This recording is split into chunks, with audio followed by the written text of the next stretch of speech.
dimension.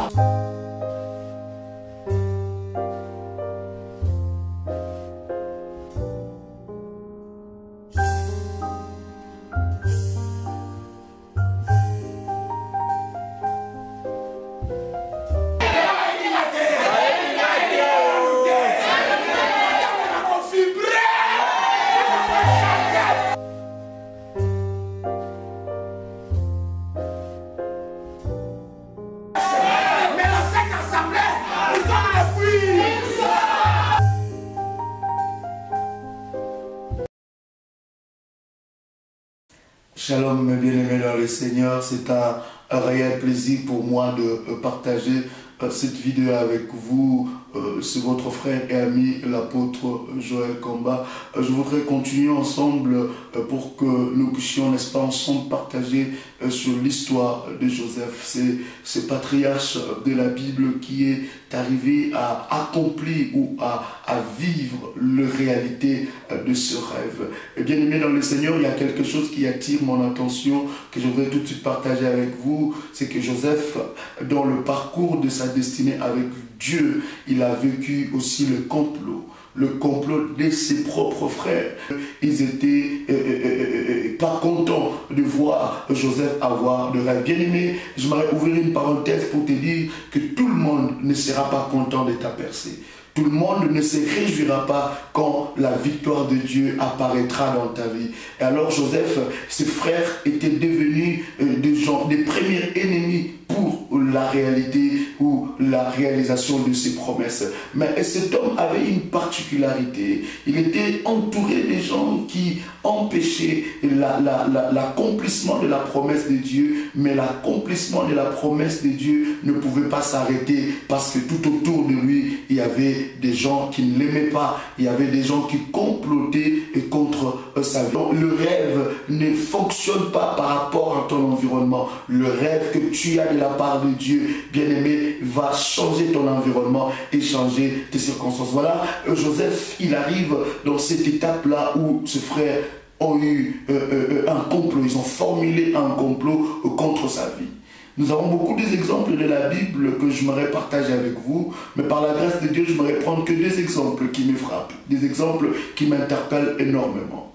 Il y a l'exemple de Jésus-Christ. Jésus-Christ qui était Dieu, qui est venu sur la terre avec une mission, celui de sauver les âmes. Et Jésus, quand il est venu sur la terre, il a croisé sur son parcours le chef religieux. Le chef religieux complotait contre Jésus. Les chefs religieux voulaient la mort de Jésus. Ils voulaient que Jésus puisse mourir. Pourquoi? Parce que voilà, la vie de Jésus était accompagnée de miracles, de prodiges et de foules accouraient dans ces meetings. Les chefs religieux ont comploté contre Jésus-Christ. Bien aimé, ça peut être aussi dans ta communauté.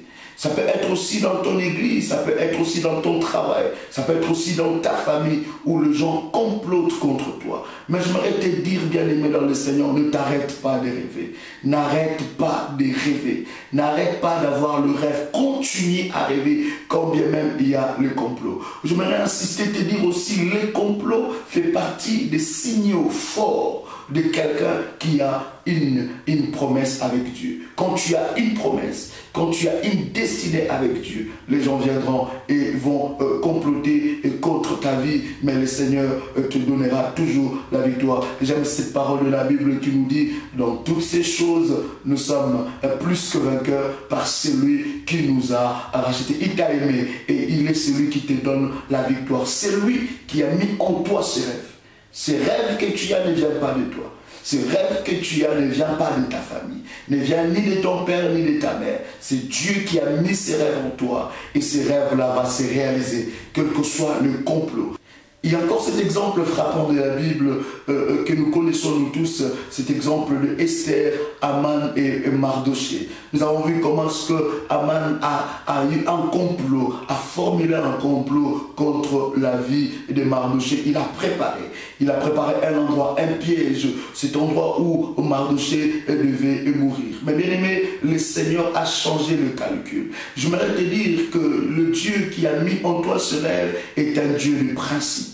est un Dieu de souvenirs. Il ne t'abandonnera jamais. Mais ce que j'aimerais te dire, j'aimerais parler à un Joseph encore, de lui dire, continue à rêver. Parce que le rêve que Dieu a mis en toi, c'est pour le salut de plusieurs personnes. Et nous avons vu comment est-ce que Aman, là où le piège qu'il avait préparé pour la vie de Mardochée, c'était lui-même qui était parti dans ce piège-là. C'est pour dire que le Seigneur défend toujours ceux qui ont un rêve.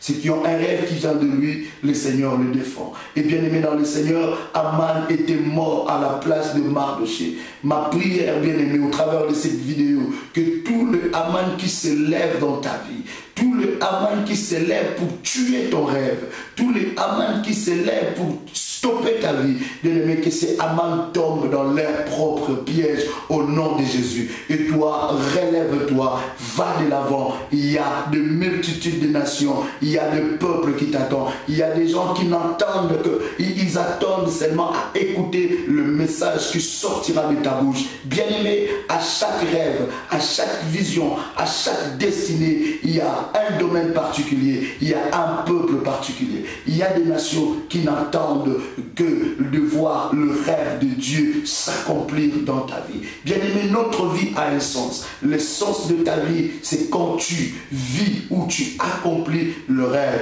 que Dieu a préparé pour toi. Ne te stoppe pas, ne t'arrête pas, ne te néglige pas, ne tombe pas par terre. Bien aimé, même si tu es tombé par terre, relève-toi. Relève-toi parce que Dieu va prendre soin de toi. Le Seigneur s'occupe toujours de ceux qui ont un rêve qui vient de lui. Que Dieu vous bénisse. C'est un réel plaisir. Merci.